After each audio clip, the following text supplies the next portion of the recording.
You're listening to the Underdog Podcast with Scott Kujek, episode 82.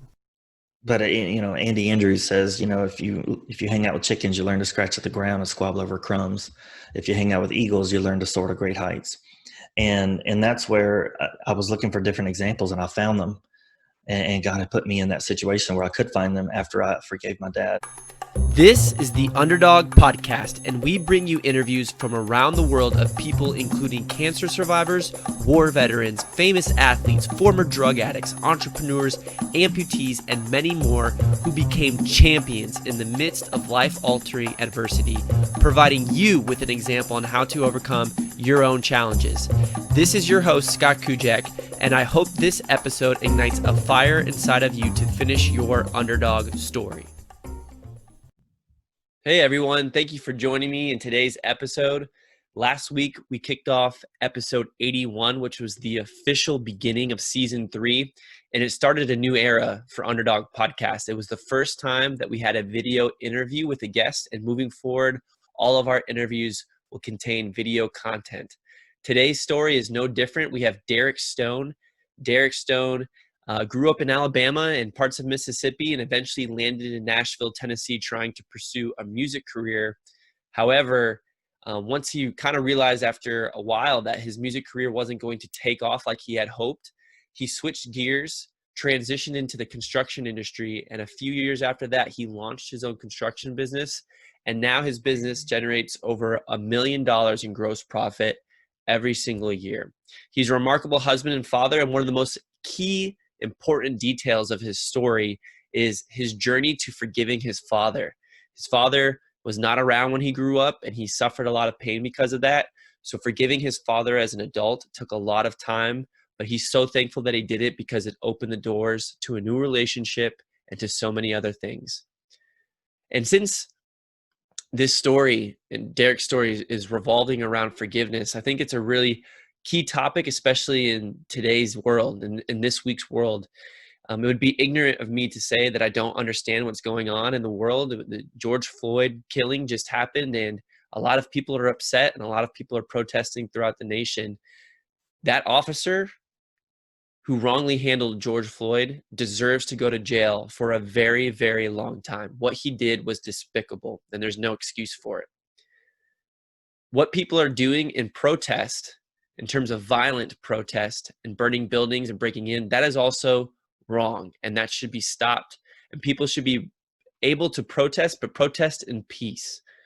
Please protest in peace. If you're considering doing the other, please don't do the other alternative. Those people who are affected by the violence and their stores getting broken and their merchandise getting stolen, they had nothing to do with this, and they don't need to suffer because of that. And forgiveness is really hard. It's a really tough topic to talk about. Thankfully, Derek will talk about it today. And I encourage you to check out episode number 3, one of my very first episodes with Chris Singleton. His mother was killed by Dylan Roof in the Charleston church shootings a few years ago. And he found it in his heart to forgive Dylan. And he shares how it's blessed his life moving forward. So check out these 2 episodes. If you want to reach out to me and let me know how you feel about the George Floyd situation, let me know how you feel about Derek's interview, you can reach me at underdog_podcast on Facebook or Instagram. And I encourage you guys to do that. Anyways, here's Derek's episode, his interview. I pray that it blesses you in your life this week. And I hope that you get inspiration and encouragement over the next 45 minutes. Thank you. Welcome, everyone, to another episode of the Underdog Podcast. Today, I'm speaking with Derek Stone up in Nashville, Tennessee. We are on the very last few days of the 100% quarantine, and it's about to get watered down a bit, which we're both thankful for. We were speaking about before we hit the record button. So, Derek, can you share with us how you're doing today? I'm fantastic, Scott. Thank you guys for having me.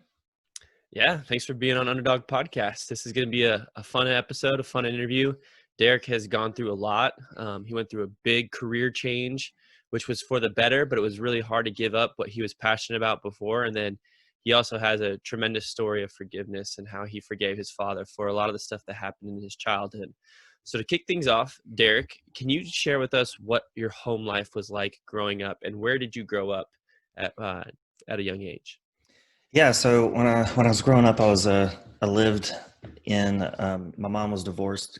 We got divorced. My mom and dad got divorced when I was 5.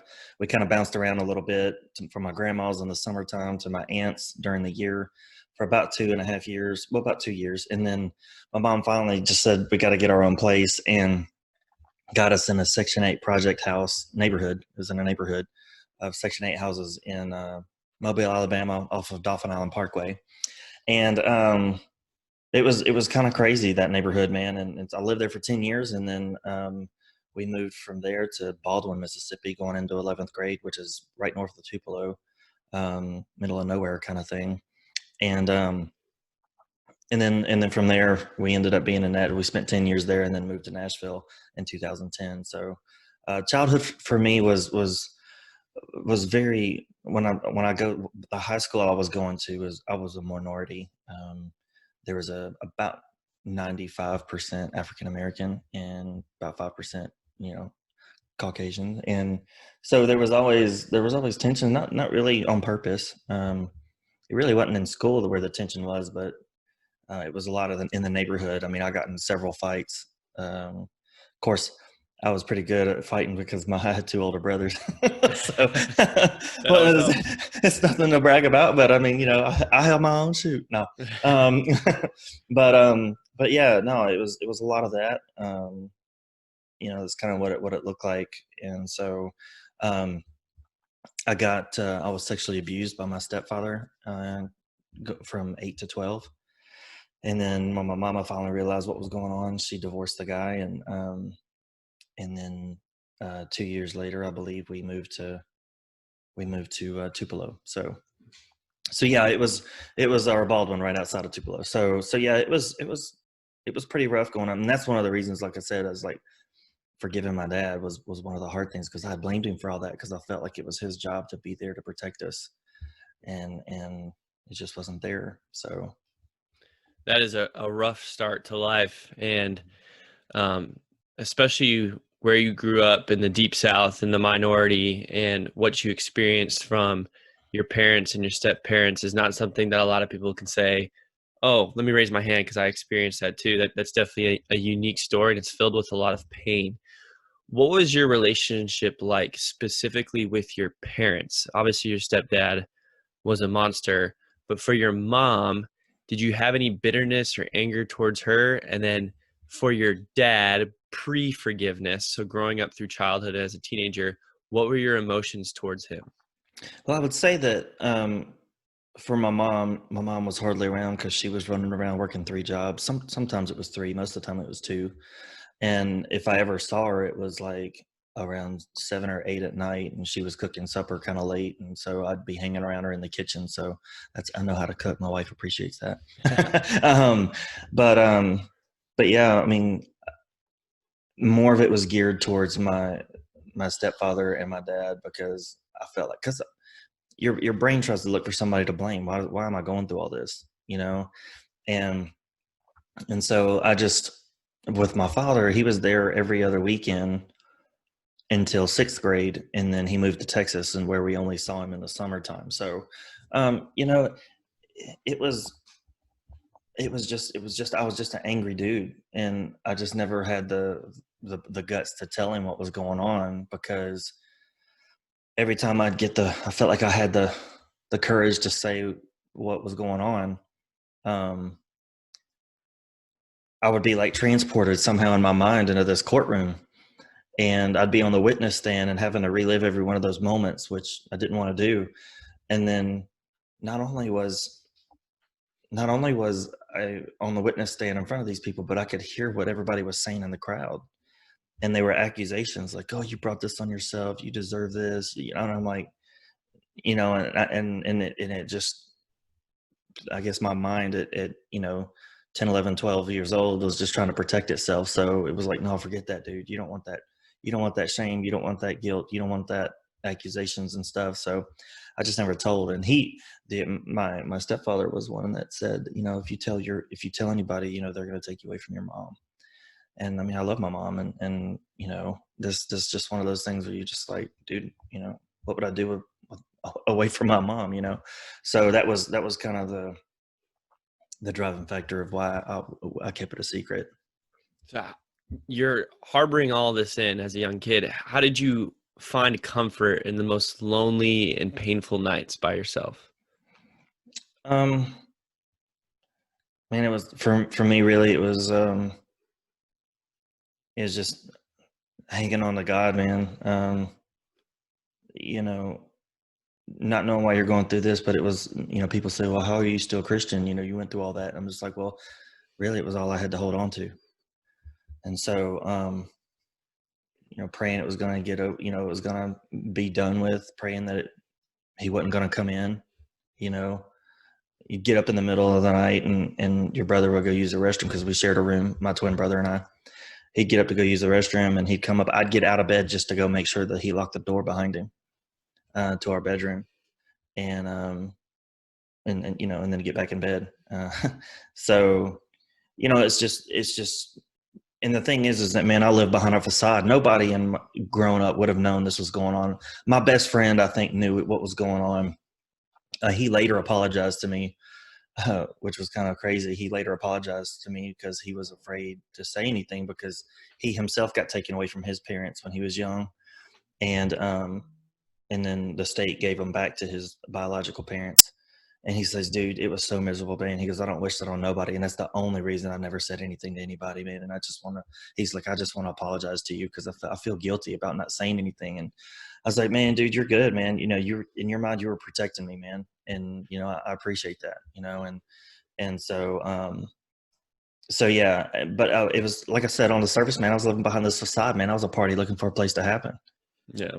and everything's fine, everything's good. I'm a cool dude, and that kind of thing.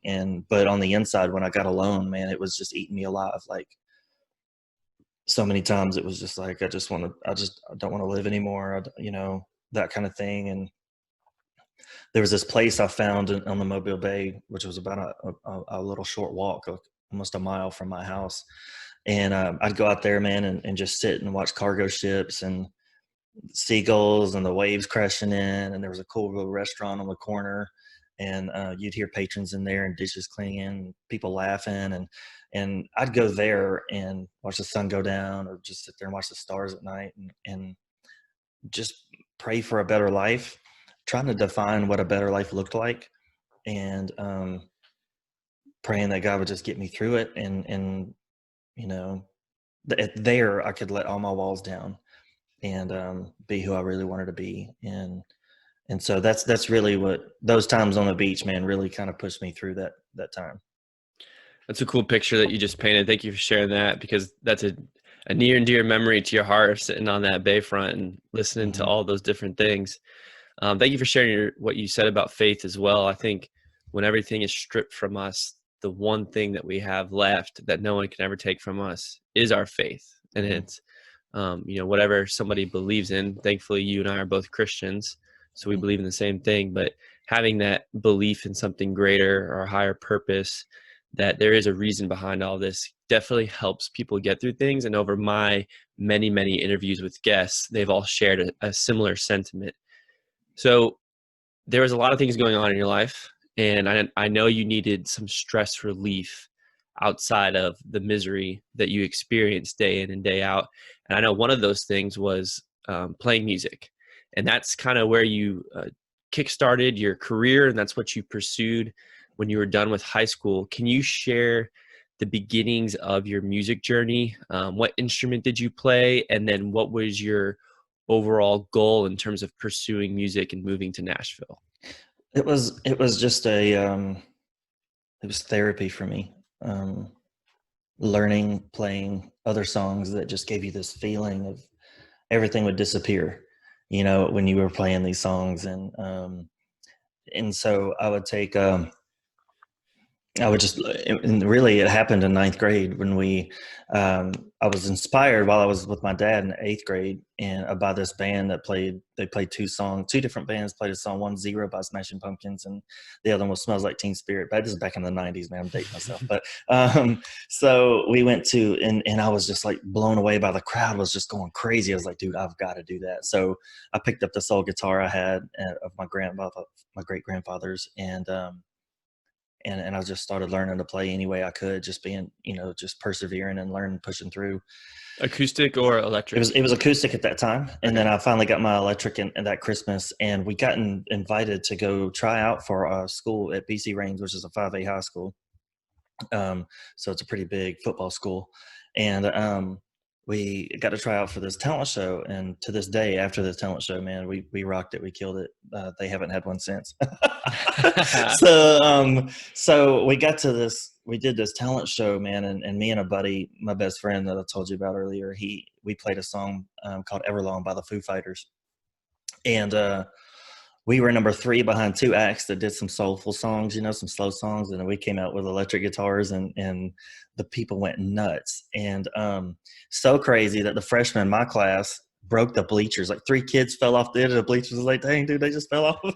Oh, wow. And like, no, dude, they didn't fall. They freaking broke that junk. And The music broke it. Oh, that's right, man. It was crunk, man, for sure. And so that was 800 people. It was my first show, and I played for 800 people. And yeah, we messed stuff up. You couldn't hear nothing. The guitar amp that the guy let me use, he said, dude, before we went on, he says, dude, if that thing cuts out on you, reach over and give it a kick. And so the crowd's already going crazy. But during the verses, they were trying to hear me, so they quietened down a little bit. Well, right in the pre-chorus part run right into that song, going into the chorus, that amp cut out. And I was like, oh, crap. So I reached over and I kicked that amp right as the chord hit, and then I mean, it was like didn't even miss a stride. The amp cut back on, and I was able to sing the chorus. These people went absolutely berserk. Dude, just kicked his amp. That's so rock and roll, And so I couldn't hear myself think after that. I mean, it was just like, it was so crazy and loud in there. But You were hooked. I was addicted, man. It was like that was it. I was hooked, and so man, I chased that feeling for 14 years. And so, going in and out of that, then doing worship stuff at our church. And then from there, I felt like, we really wanted to do something a little bit more heavier. And so we started kind of crossing over a little bit between, we'd have rock music, but with a positive message, kind of like Skillet or, those modern rock bands. And so we got to Nashville. Everybody was telling me, dude, don't go to Nashville to make it. Don't go to Nashville to make it. And I was like, man, but I feel this pull to go to Nashville. And so we went, man. We packed up everything and we went, and it was So you went as a band, and you were the lead singer? No, we didn't. It was the band. We went into the studio. We were touring. We played 55 shows for 52,000 people in a summer. And then my wife was awesome. She booked us on all these like small town barbecue festivals. And so we were playing for like at least 3,000 people. It was cool. And so we were selling CDs and stuff. And so anyway, we went into the studio, and the band just kind of lost interest as we were going to the studio for my first album, Mind Games. And so when they left, they were just like, dude, we're going to go chase some other stuff. A couple guys had to go start working because it was providing for them. And it all kind of just fell apart. Well, I had half of an album recorded. So I was like, you know what, this is crazy. We're not touring. Let's go to Nashville. We just felt the need to move. And so my wife and I packed up with our 3-year-old son, and we packed up and left to Nashville and lived in an extended stay hotel for 9 months, and which was absolutely just awful. And then looked at a bunch of houses trying to buy a house, put offers on about 15 of them, finally got one offer on a house, and then I lost my job. Oh, that's the worst timing. Oh, dude. Right. Because we were a week from closing too, man. Like it was a done deal, and I lost my job, and I had to put the brakes on everything. And then I moved in with a photographer and another 2 single guys. And my wife went back to Mississippi to live with her mom for 3 weeks, and she's like, I can't take my mom anymore. I'm coming to live with you. And she moved in. And the only reason I was living by myself at the moment for 3 weeks was because I was trying to find another job. Yeah. I put in, to get us an apartment, and I put in 30 applications, and I didn't even get a call back. And then, so she came to live with these 2 single guys with me, and it was crazy, man, walking on eggshells, full of fear. I mean, just darkest time of my life, man. And so we were like, dude, there is nothing here. Let's just go back home. So I was on unemployment at the time. We moved back to Mississippi for 5 months. She went and got a job because it was just harder for me to find a job. It was so much easier for her. So she went ahead and found a job. And I stayed at home with our son and worked on my album. So that year I finished my album by myself. And we went to 5 months of being there. We got an opportunity to move back to Nashville because of her. She got a store option to go be a store manager at a store in Green Hills in the mall. And so we took it. We were like, "Hey, this is the door we were waiting for." And we took it, and this time we moved everything up and got an apartment. So we were a little bit smarter this time, Yeah. and lived in that apartment for about a year and a half, and then bought a house. And I started getting into construction because I was done with the unemployment and still couldn't find a job, but I knew I needed to do something different. I wanted to work with my hands.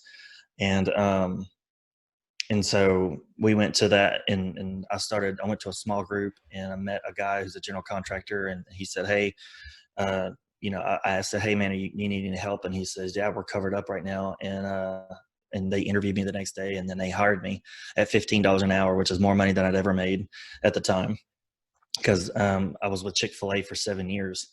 And when I left Chick-fil-A, I was a certified grand opening trainer. So I'd fly around the country and I'd train their kitchen staff. And that's where I learned the value of a duplicatable system that I applied in my own business. But when that general contractor hired me, he'd be like, "Hey man, do you know how to do hardwood floors?" And I'd say no. And he said, "Well, let me show you."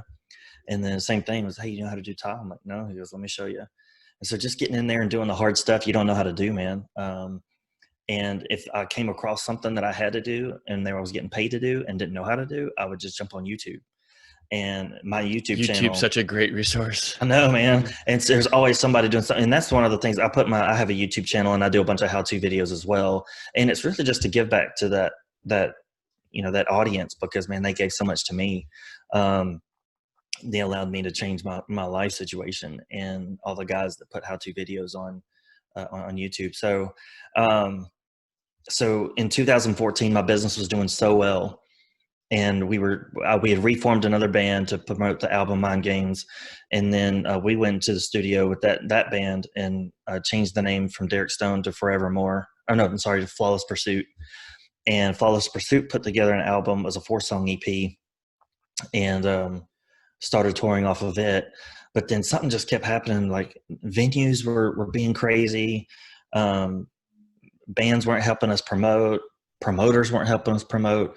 And I was canceling all these family events because at this point I had 2 kids now, and life's moving on, and my construction business was doing really, really well. And anytime I was at home, I was sitting there trying to play, rehearse with the band. So So your construction business, this is the business that you formed, or this is you working for that general contractor? this is, at the time, I'm working for the general contractor, and I'm in a transition moment right now with in that situation.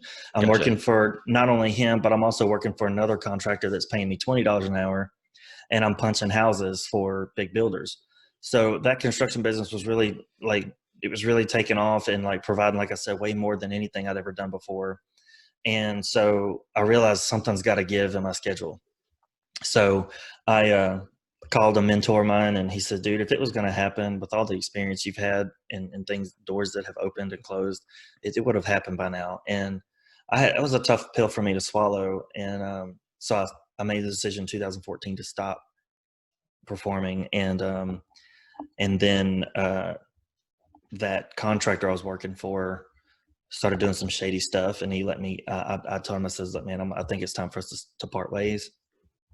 And then all the builders, I built such a good name for myself. All the builders started reaching out, "Hey, will you go through our contracting process?" And I was like, "Sure." It took me 4 months, and I had to raise another $2,800 outside of providing for my family's finances to go through the process. And I did, and I haven't looked back ever since. And now I have 20 people right now working for me. We're working for 8 different builders, and so I mean, it's that first 2 years was a challenge. I didn't want to trust anybody with my name, and then that's what kept me from hiring anybody for the first 2 years. But Yeah. So but could yeah, you share with us the progress of your business? So you started $2,800 in the hole, getting all your certifications or whatever else you needed in training. And then what did you grow it to? And how long have you been in business? How many years? September will be 10 years for my construction business. And we, when we started, after I got I really started the thing, you know, if I started working with the other, if I counted that, and that's what I do count, is when I started working for those other guys. I mean, I came straight off of unemployment into working for some other guys as a subcontractor. And so when I started with them, you know, they were telling me, hey, you got to go get your information, you got to get your insurance and all this. So I did that. And with my wife was still working at the time. And when we did taxes, I was only working 3 days a week. And when we did taxes that year, she got really mad at me because me only working 3 days a week, I made $7,000 more than she did. And she's working all these hours, you know, stocking the store and stuff. And she's like, oh no. I mean, she literally looked at, I'm coming home. She said, you're going to work 6 days a week. So I was like, okay, fine. And she literally the next day put in her notice, like, I'm coming home. And so the writing was on the wall for her. And then, so we went in that first year, me by myself was able to generate 68,000. And again, this is 4 times the amount of money me and her had made together. Our first year of marriage, we made $12,000 together. That's a huge difference. You see what I'm saying? So yeah. So we went from $12,000 to 68,000 in a year. And then the year after that, in 2015, we something happened where we were so busy. I was booked out a month in advance. Like, if you wanted me to come do a house, it was literally you had to book me in, you know, a month in advance. And so I was doing that and not seeing her, working 80 hours a week. And then in March, something just happened where I was so busy. Project manager pulled me into the house and he says, hey man, how's the family doing? And I started crying, dude. It was terrible. I was so worn out.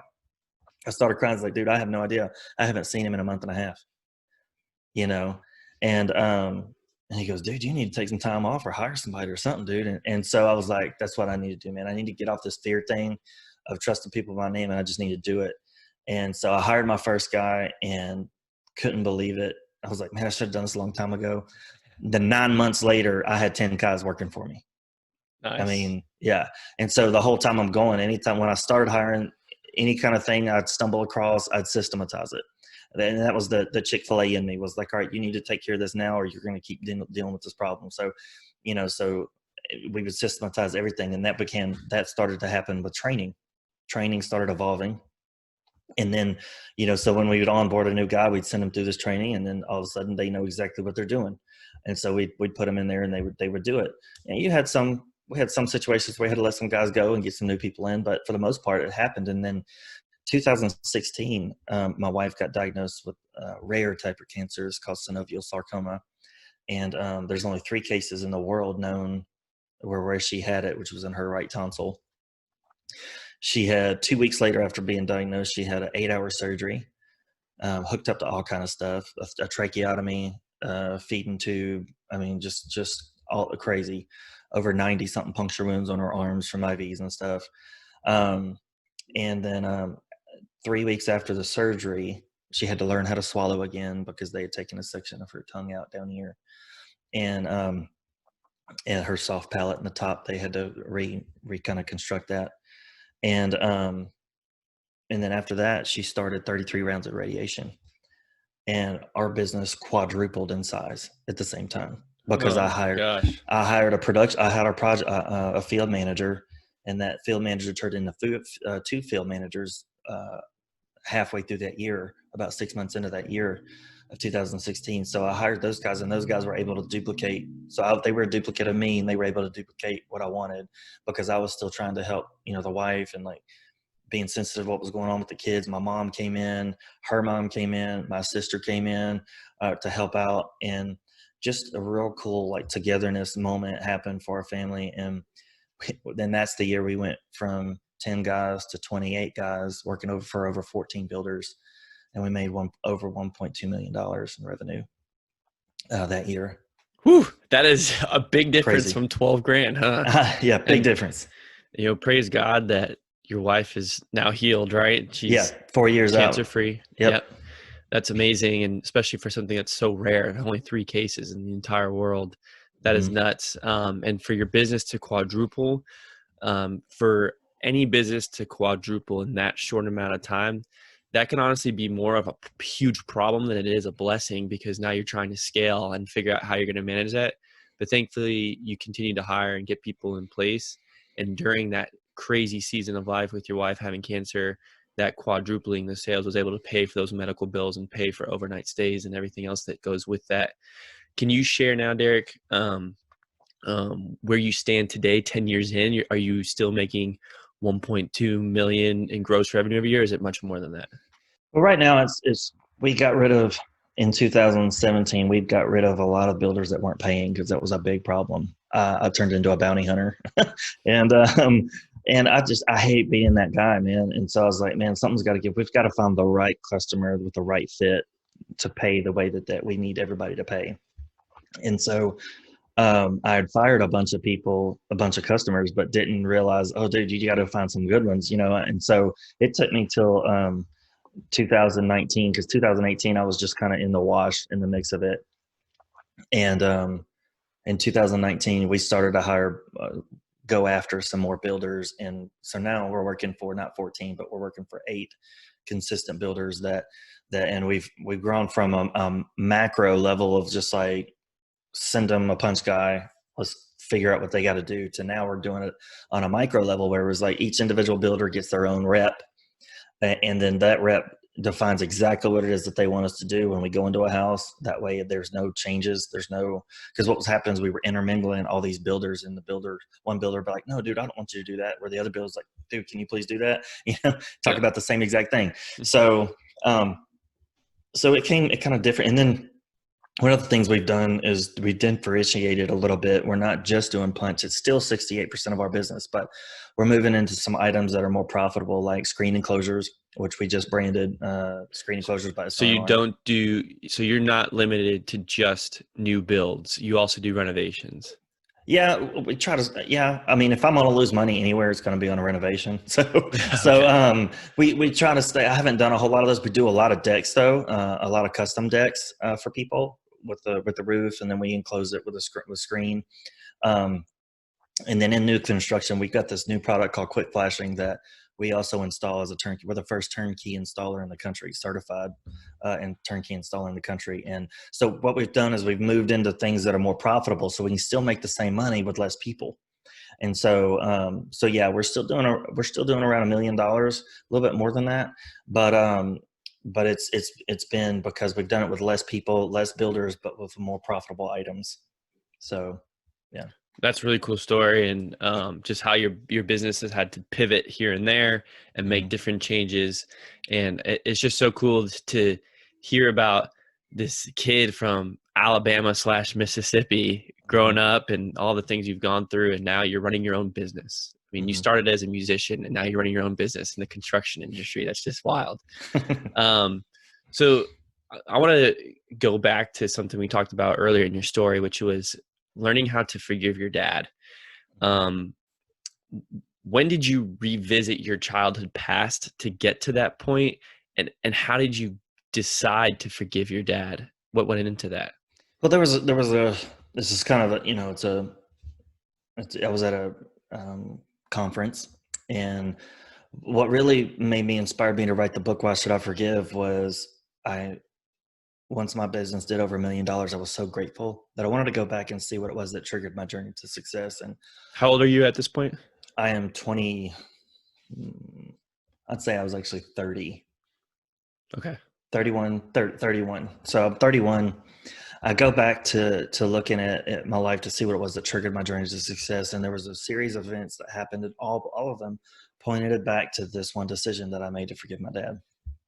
And so I was at this youth conference called Stomping Out the Darkness. And it's Neil T. Anderson and Dave Park. Since then, they have split off, and they've created Infusion Ministries. And they had this conference, and my youth pastor and some other youth pastors in the Tupelo area put this Disciple Now thing together and did it. Well, at this event, the dude, Dave Park, was on stage, and he says, some of you need, he was talking about bitterness versus forgiveness. And he said that some of you need to forgive a parent or a sibling or a grandparent or an aunt or uncle. And my blood pressure started to raise, and my fist began to clench, and all of a sudden, I almost walked out because I was like, man, I'm not dealing with this. And this voice came to me, man, and said, Derek, I want to use you, but I can't because you have all this bitterness towards your dad. And I was like, I need you. And it continued and said, I need you to forgive him. And I was like, why should I forgive him? And that's why I named the book, because it came from a place of anger and contempt. Why should I forgive him? It was because he wasn't around. We were sexually abused, because he wasn't paying child support. We didn't know where the next meal was coming from, and the lights got cut off, and we had to take cold showers and candlelight, and all this stuff. And all this stuff started playing back through my head like a high-speed time-lapse reel, and but then the voice came back to me as if I didn't just holler at it, and and said, but I'm the father to the fatherless. And I wanted to know what that was like so bad, for somebody to tell me that I had enough and that I had what it took, that I said, you know what, if you'll give me that, I'll give you this. And so I forgave my dad, and anybody that kind of came to my heart at that moment, my mom, my dad, the guy that had abused me, and that kind of thing. So all these people that came to my mind that offended me or hurt me, I forgave them, just bawling, crying. And then I got up, and man, what happened was so crazy, is that I no longer felt the need to live behind this facade that I had been keeping up with. I could be me. And not just that, but like I felt like this burden I'd been carrying around for all these years was gone. It was like just this burden, just like I was keeping this big secret and all this stuff. It was gone. And so, and then what I realized is that God was putting these families in my life that I was learning to see, where these 5 men were showing me what it was like to be a godly husband, and how they resolve conflict between them and their spouse, and how they discipline their kids, and how they were contributing members of society, and how they ran their businesses, and how they made their purchase decisions, and how they did their finances. Man, all these examples I'd never seen before. So I was like soaking it up, and somehow I was like almost like adopted into these families. It was crazy. Um, but Andy Andrews says, if you hang out with chickens, you learn to scratch at the ground and squabble over crumbs. If you hang out with eagles, you learn to soar to great heights. And that's where I was looking for different examples, and I found them.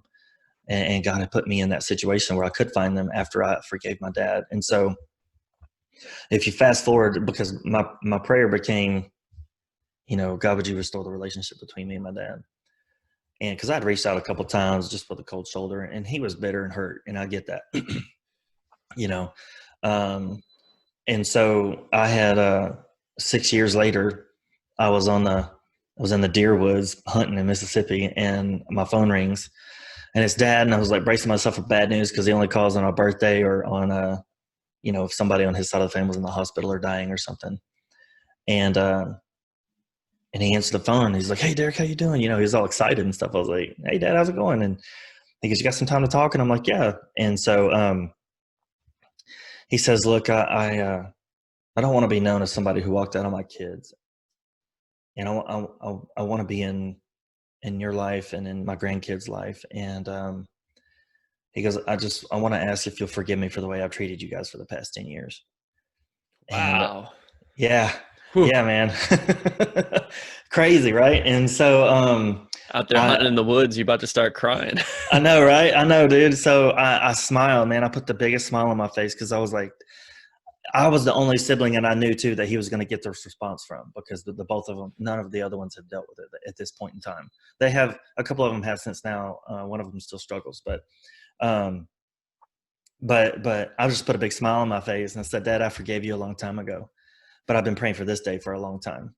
And so we went and spent Thanksgiving together, and then he came down for Christmas, and it was just real cool. We've been on hunting trips since then, and hiking trips and stuff for waterfalls. I mean, it's been really neat. And we went out there a couple times, and my grandkids, he's a blacksmith, and my kids are like so intrigued by that dangerous stuff. We get to mess Yeah. with fire, what, and so yeah, so that's kind of crazy. But that's what I asked for after that, was that I started getting this feeling for like a fatherly blessing, like Abraham, Isaac, Jacob, that whole situation.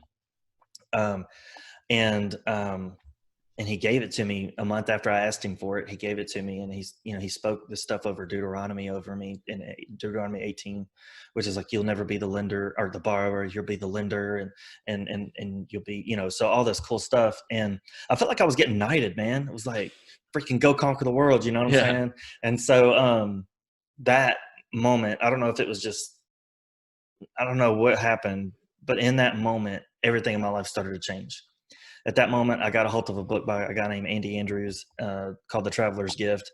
And I went through that book, and it's because it's the 7 decisions for personal success. And in that book, I went through the journal, which had 30 days for each one of those decisions. And it just burned inside me to seek wisdom when I didn't know what the heck I was doing, to take action, to persevere without exemption, to be happy, choosing to be happy, choosing to forgive people. And so taking responsibility for your own life, which is so many times, especially people who have been through an abusive situation, they want to take the victim mentality role and almost hold that over people, like I'm better than you because I was a victim, you know? And so that book, and that's once I got that book and started implementing all that stuff. And I truly believe that if I wouldn't have forgiven my dad, 6 years later, he wouldn't have called and asked for forgiveness, and that relationship restored. I wouldn't have got the blessing, and then I wouldn't have got a hold of the book. And so I'm telling you, man, it's like all this stuff happened in a series, because that's the reason I look back, was to see. Most people say, don't look back, but I want to see where I came from, right? Yeah. And so, and what triggered the journey, because I felt like when I stopped performing, I was so kind of depressed. And it wasn't because I wasn't performing anymore. It was the fact that I felt like God had given me this message, and I'd lost a platform to tell it. And then that's when I felt the urge to write this in a book. So it's just my journey. And so, And if you could go back and tell yourself those 3 or 4 points you just kind of stated in that timeline, mm-hmm. those events happened over what, 6, 7, 8, 9 years? About 8 So, years, yeah. As a struggling teenager, as a struggling young adult, thinking about these things as you're trying to take the first step, like if you're like, all right, if I take the first step, I want this to happen tomorrow. Like you want reconciliation, you want your life, you want clarity on your life. Mm-hmm. But to have the patience to wait 7, 8, 9 years to get all that, it's tough. And it's Mm-hmm. really, really tough, because you're like, I'm doing the right things. So is this ever going to pay off? Right. But thankfully it did. You've mentioned the book a lot. Can you share when you released that book, and then what are your goals looking forward in the future? You said the musician platform was removed, but now I know you have the author platform, you have the business owner platform, and you have a speaking platform. Mm-hmm. What are your goals with those 3 things, and then any other big goals you have coming up? One of the big things is for me is my passion through my construction business. I've had people come through that I've trained that knew absolutely nothing in this business. And then they leave me and they go become either general contractors or these big remodelers. And to me, that is the reward, and has become my passion. I love empowering people to change their own situation. And with this book, that's the big goal, is I want to empower people to change their own life situation, because when they live in unforgiveness, they don't realize that they're putting themselves in a prison cell. And so many people don't want to forgive because they hold forgiveness as this gift to bestow upon people who are worthy. And the big thing is that nobody's going to be worthy for that. True forgiveness is not really true forgiveness, and it was really not effective forgiveness if you don't give it away freely. And so the whole idea is to give it away freely. So you're not justifying what somebody did to you. You're allowing yourself to move on to a better place emotionally. And so with the book coming out, I hope I can lead into these 2-day conferences where we go through a workbook, and we really give these people a transformation experience. And where we walk them through this, they can write it down. First of all, they define a purpose and a vision for their life, who they want to be, what do they want to become. And then from there, it's going with their gut, which is kind of cleansing your surroundings. And then open heart surgery, which is the second or third part, and where we deal with how to make an informed decision, taking responsibility for your own life, dealing with the self-critic, the cost of bitterness, and then the waiting room. Like I mentioned earlier, I'd waited for 6 years for that with my dad. And then step 4 is like surrendering the outcome, and then 5 is gratitude. Happiness and gratitude are two different sides of the same sort of joy.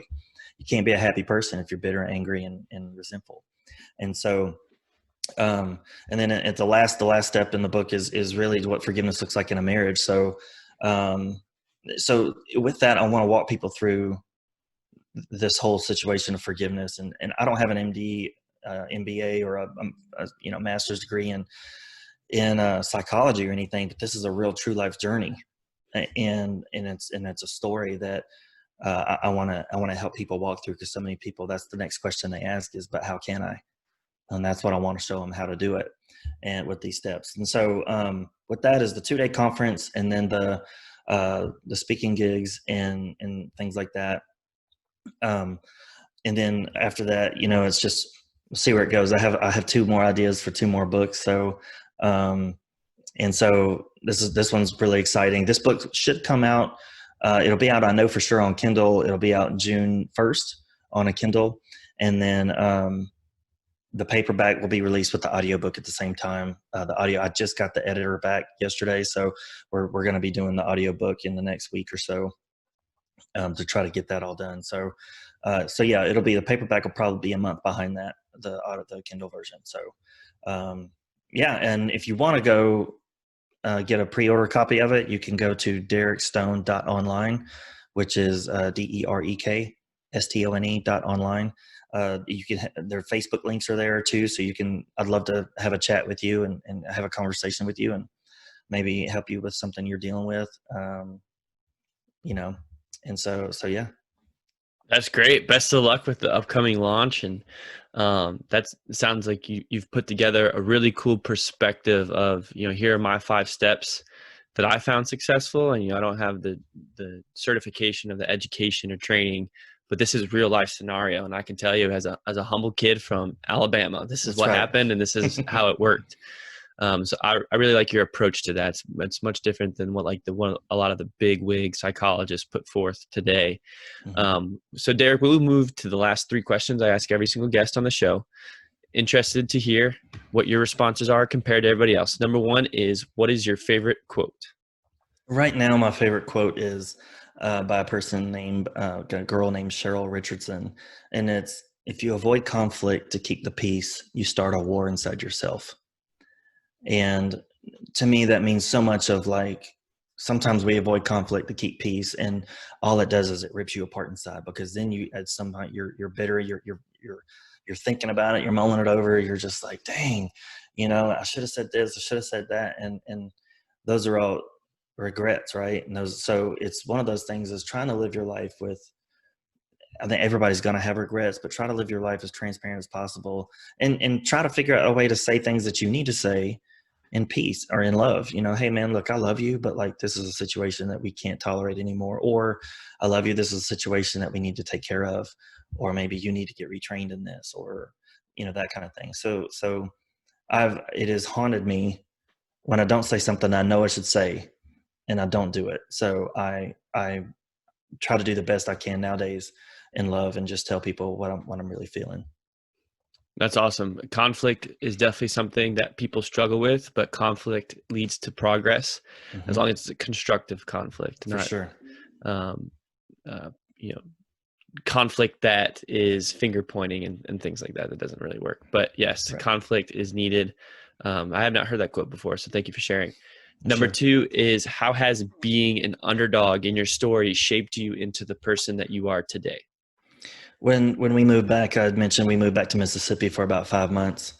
I was so ashamed, because, like, we told people, hey, yeah, we're gonna go do this. We feel like God's telling us to go this way, and here I was back in Mississippi 9 months later, and felt so ashamed, and that kind of thing. And then all of a sudden we got the opportunity to go back, and I was like, are you kidding me? And then I felt that voice come back to me and said, I'm gonna show all the people that told you not to go that you're here for a reason. And so I was like, okay, cool, let's go. And so dealing with that shame of having to go back, and then coming back with a whole new revived spirit, and like, all right, this time it's going to work. And it's like that decision is perseverance without exemption. So persevere without exemption, not giving up. doing what you got to do and not giving up. I mean, gosh, so many people would have just stopped everything if their wife had cancer, and she knew that it was our livelihood. And my wife is a strong woman, man. She's a bulldog, man. And she went in there and just did it, fought it, faced it, didn't run from it, and I went to 3 radiation treatments. I think she went to all the other ones by herself, because she knew that we had things we had to take care of. So yeah, just resilience, not giving up, man. So many people want to quit. And I'm in a mastermind group, matter of fact, and there's a plaque right there that says never quit. I actually won the award for never giving up. So yeah, out of 150 people. So yeah, it was pretty cool. I think that's a very fitting award. Yeah, you definitely have a living testimony to what it means to never give up and pursue the right things in life. Then we'll move to the final question, number 3, which is, how do you define success and why do you consider yourself successful? I thought about this question, and it's always funny how some things are a moving target in life. And it's always been doing what you want with who you want, when you want. And if I had to look back in that me 7 years ago in that season, I would have said, dude, right now, dude, you made it, but for me, it's like, it's always a moving target. And now I want to be successful in the fact that I love empowering people to change their own life. And to me, success is doing what you're passionate about, because there's purpose in that. There's meaning in that. You're influencing people to help them. And,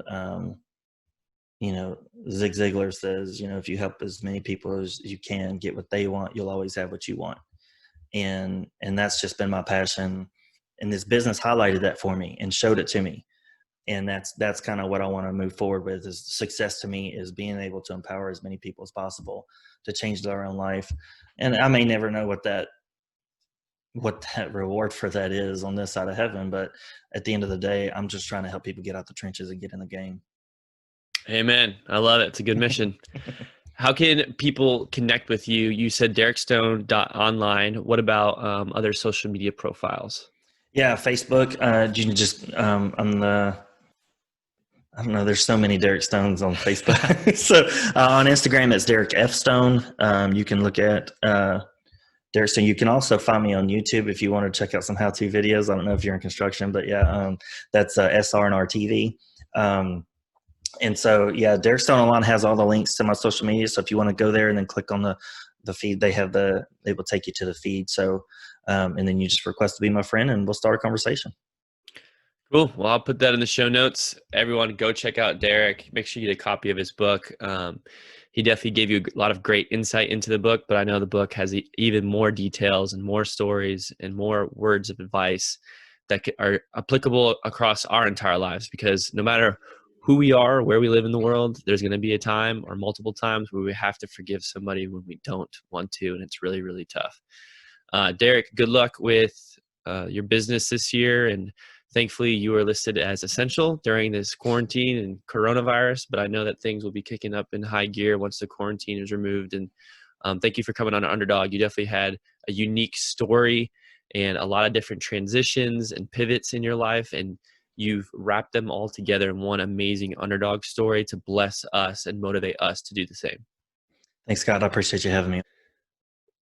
All right. That was episode 82 with Derek Stone. Thank you for coming on the show, Derek. Coming up next week, we'll feature a gold medalist from the United Kingdom. She competed in the 2012 and the 2016 Paralympics, and now she travels all over the world accomplishing amazing feats without the ability to use her legs. I promise you, you will not want to miss that episode. Subscribe to my YouTube channel in the meantime. Make sure you are watching the video content, not just listening to the audio content now, since we started that new feature with season 3. Then, if you want to reach out to me with any guests that you have, please send me any recommendations at underdog_podcast on Facebook or Instagram. I don't care if they're big celebrities or small town heroes. I would love to explore the option of interviewing them. Please leave a rating and review in your podcast app. It does a huge help to me and all the people here at Underdog in terms of reaching a broader market and putting this show and the power of these interviews into other people's hands, ears, and eyes now who haven't been able to hear about Underdog before. So until next week, I encourage you guys to continue to fight adversity and finish your underdog story. See you next week.